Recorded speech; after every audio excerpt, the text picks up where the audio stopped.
Bismillahirrahmanirrahim. In the name of God is the noun and the verb, the most merciful God, the bestower of mercy. And I'll make a comment here about the first time this was recited, about what happened when it got to verse 20. By the star when it setteth, your companion erreth not, nor is he led astray, neither doth he speak of his own will. It is not other than a revelation which hath been revealed unto him. One mighty in power, endued with understanding, taught him, and it appeared in the highest part of the horizon. And, taught him can refer to the fact that the light beings have learned too. So the revelation would be an angel. That's part of the horizon. Afterwards he approached, and nearer, till he was at the distance of 2 bows' lengths, or yet nearer, and he revealed unto a servant that which he revealed, as opposed to some weird ideas of God realization and whatnot. The closer you get to God, the more you realize that there's a separation, that we're kind of like, even though God is omnipresent, we're kind of like a moth that can't get into a lamp beating at the glass, that when you're really close, there's still that separation, and you realize that, rather than going insane and thinking there is nothing but God and I'm God and that sort of ridiculous thing. You never thought that. Like the remember yet nearer, and he revealed unto his servant that which he revealed. The heart did not falsely represent that which he saw.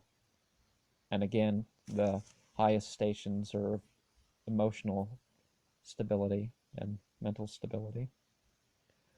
Will ye therefore dispute with him concerning that which he saw? He also saw him another time by the lote tree, beyond which there is no passing, neither there is the garden of abode, when the lote tree covered that which it covered. Eyesight turned not aside, neither did it wander, and he really beheld some of the greatest signs of his Lord. And again, the higher stations are not a product of physical problems, or the higher states. What think ye of Alat, and Al-Uzza, and Manat, the third? Manah. And so that was the one. So they recited after hearing Al-Uzza, Manat, and Alat. The Quraysh that didn't quite believe in Muhammad yet said, "Oh, these mighty crones whose intercession is much availed," or something like that. So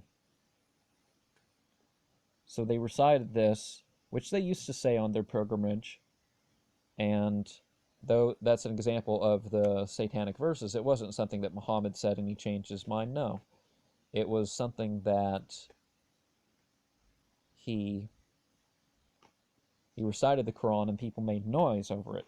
And you'll see this other verse in the Quran that explains the making noise over, and another about Satan entering suggestions. It's not the suggestion is in the words of the prophet. It's the suggestion is what other people do to change the revelation, or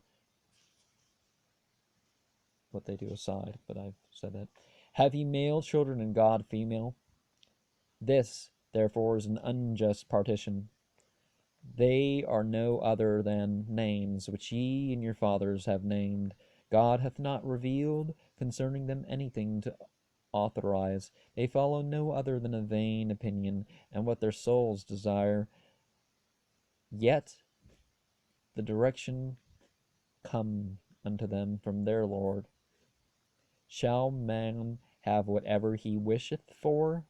The life to come and the present life are God's, and how many angels soever there be in the heavens, and their intercession shall be of no avail until after God shall have granted permission unto whom he shall please and shall accept. Verily, those who believe not in the life to come give unto the angels a female appellation, but they have no knowledge therein, and follow no other than a bare opinion, and a bare opinion attaineth not anything of truth. So withdraw from him who turneth away from our admonition, and seeketh only the present life.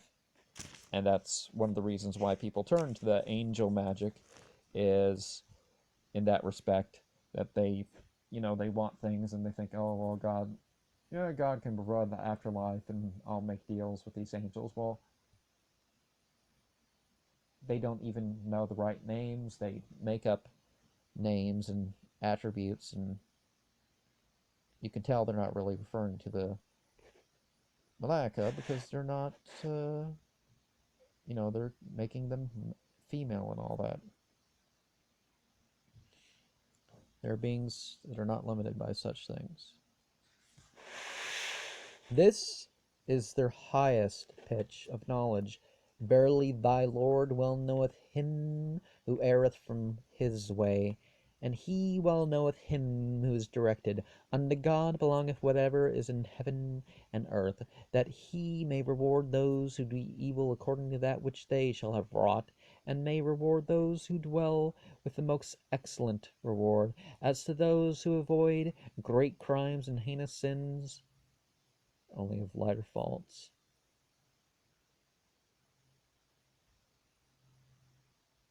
Verily thy Lord will be extensive in mercy. He well knew you when he produced you out of the earth, and when ye were embryos in your mother's wombs. Wherefore justify not yourselves. He best knoweth who feareth. What thinkest thou of him who turneth aside, and giveth little, and covetously stoppeth his hand?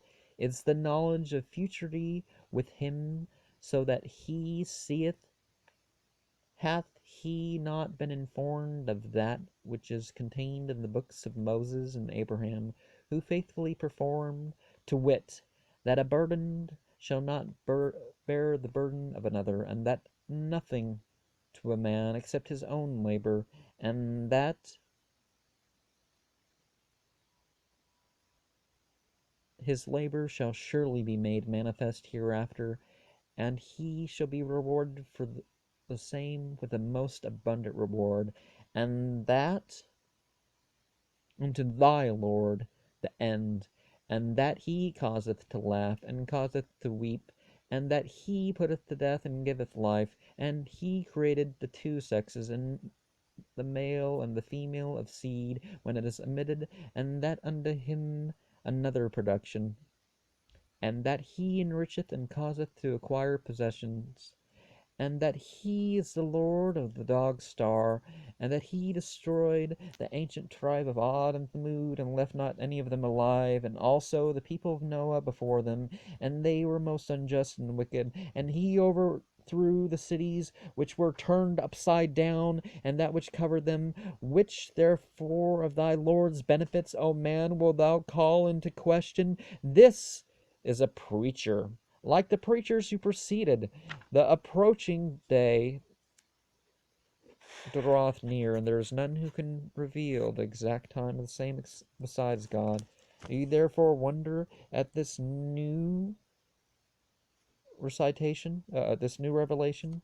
And do ye laugh and not weep, spending your time in idle diversions? And before I go on to verse 62 and do that prostration of the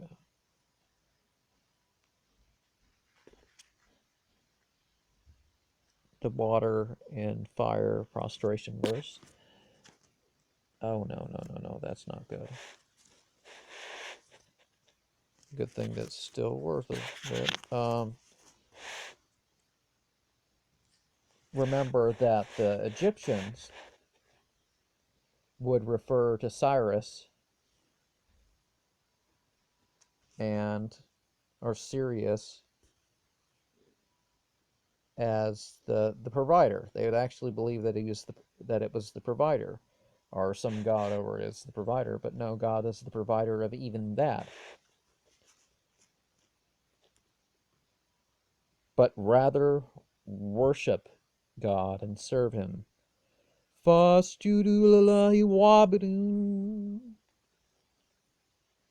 And prostrate upon the 7 points. Subhana Rabbi Allah, Subhana Rabbi Allah, Subhana Rabbi Allah.